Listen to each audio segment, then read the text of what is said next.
രാജി എസ് മേനോൻ ചാനലിലേക്ക് എല്ലാവർക്കും കൃത്യമായ സ്വാഗതം. എല്ലാവർക്കും സുഖമാണല്ലോ അല്ലേ? കുറേ നാളായില്ലേ നമ്മൾ തമ്മിൽ കണ്ടിട്ട്. അപ്പോൾ ഇന്ന് നമ്മൾ ചെയ്യാൻ പോണത് വളരെ ഈസി ആയിട്ട് ചെയ്യാൻ പറ്റുന്ന വളരെ ടേസ്റ്റി ആയിട്ടുള്ള ഒരു അഡാർ ടേസ്റ്റിലുള്ളൊരു മീൻ കറിയുടെ റെസിപ്പിയാണ്. എല്ലാവരും ഒന്ന് ട്രൈ ചെയ്ത് നോക്കണം കേട്ടോ. ഇഷ്ടമായാലും ഫീഡ്ബാക്ക് അറിയിക്കുക, ലൈക്ക് ചെയ്യാനും ഷെയർ ചെയ്യാനും സബ്സ്ക്രൈബ് ചെയ്യാനും മറക്കരുത്. അപ്പം നമുക്ക് നോക്കിയിട്ട് വരാം എങ്ങനെയാണ് ചെയ്യണേന്ന്.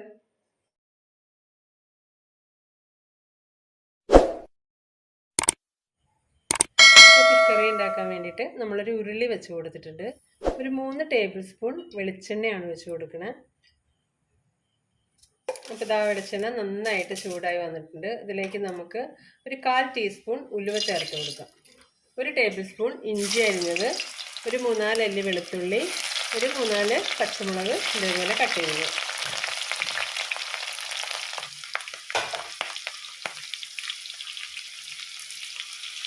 ഒരു 2 കറിവേപ്പിലയും കൂടി ഇട്ട് കൊടുത്തിട്ടുണ്ട്. ഇനി ഇതിലേക്ക് ഒരു വലിയ സവാള ഇതേപോലെ ചെറിയ പീസസ് ആക്കി കട്ട് ചെയ്തത്. സവാളയ്ക്ക് പകരം നമുക്ക് ഉള്ളി ചേർത്ത് കൊടുത്താലും കൂടുതൽ ടേസ്റ്റ് ഉണ്ടാകും. ഒരു 3/4 ടേബിൾ സ്പൂൺ മഞ്ഞൾപ്പൊടി,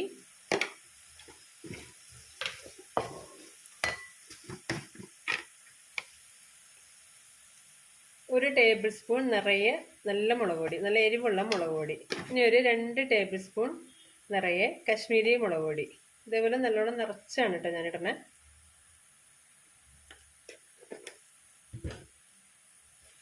ഇനി ഇതിൻ്റെ റോ ടേസ്റ്റ് മാറുന്നത് വരെ നന്നായിട്ടൊന്ന് മിക്സ് ചെയ്ത് കൊടുക്കാം. ഇതപ്പം മുളക് പൊടിയൊക്കെ നല്ലോണം മൂത്ത മണം വരുന്നുണ്ട്. ഇനി ഇതിലേക്ക് നമുക്ക് തക്കാളി ചേർത്ത് കൊടുക്കണം. ഞാനൊരു മീഡിയം സൈസുള്ള 3 തക്കാളി ഇതേപോലെ മിക്സിയുടെ ജാറിലിട്ടിട്ട് ഗ്രൈൻഡ് ചെയ്ത് വെച്ചിട്ടുണ്ട്. അപ്പം അത് നമുക്കിതിലേക്ക് ചേർത്ത് കൊടുക്കാം. ഇനി ഈ തക്കാളിയുടെയൊക്കെ പച്ച ടേസ്റ്റ് നന്നായിട്ടൊന്ന് മാറണം, നന്നായിട്ടൊന്ന് മൊരിഞ്ഞ് വരട്ടെ. അപ്പം നമ്മുടെ തക്കാളിയൊക്കെ നന്നായിട്ട് മൊരിഞ്ഞ് വന്നിട്ടുണ്ട്. ഇനി ഇതിലേക്ക് നമുക്ക് കുടംപുളി ചേർത്ത് കൊടുക്കണം. ഞാൻ ഇതേപോലെ ഒരു 5-6 കുടംപുളി ഇതേപോലെ കഴുകിയിട്ട് നന്നായിട്ട് വാഷ് ചെയ്ത് വെള്ളത്തിൽ സോക്ക് ചെയ്യാൻ വെച്ചിട്ടുണ്ടായിരുന്നു. അപ്പോൾ അത് നമുക്കിതിലേക്ക് ഇട്ട് കൊടുക്കാം. അത് സോക്ക് ചെയ്യാൻ വെച്ച വെള്ളം കൂടെ ചേർത്ത് കൊടുക്കാം. ഇനി മീൻകറിയുടെ ഗ്രേവിക്ക് ആവശ്യമുള്ള വെള്ളവും കൂടെ ചേർത്ത് കൊടുക്കണം. നമ്മളുടെ ഓരോരുത്തരുടെയും ഗ്രേവിക്ക് ആവശ്യമുള്ള വെള്ളം വേണം ചേർത്ത് കൊടുക്കാനായിട്ട്. ഞാൻ അധികം വെള്ളത്തിലല്ല മീൻകറി ഉണ്ടാക്കുന്നത്, ശരിക്കും ഇങ്ങനെ വറ്റിച്ചിട്ടാണ് വെക്കുക.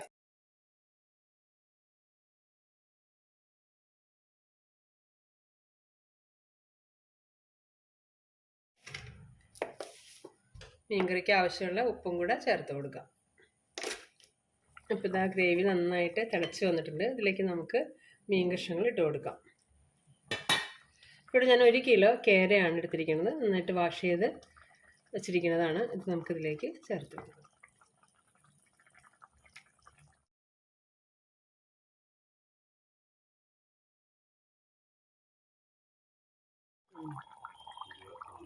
ഇനി ഇത് നമുക്കൊന്ന് കവർ ചെയ്ത് കൊടുക്കാം. ഒരു 10 മിനിറ്റ് ഒന്ന് അടച്ചു വയ്ക്കാം.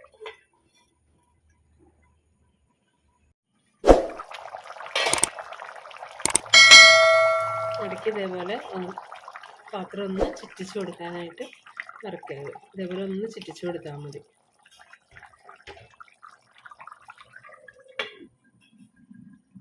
നമുക്ക് ഫ്ലെയിം അല്പം ഒന്ന് കുറച്ച് കൊടുക്കാം.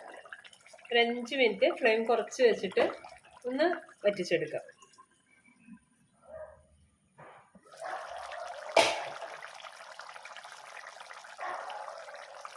ഇപ്പം നമ്മുടെ മീൻകറി നന്നായിട്ട് വറ്റി വന്നിട്ടുണ്ട്. ഇനി നമുക്ക് ഇതിൻ്റെ പുളിയും ഉപ്പും ഒക്കെ ഒന്ന് ടേസ്റ്റ് ചെയ്ത് നോക്കാം.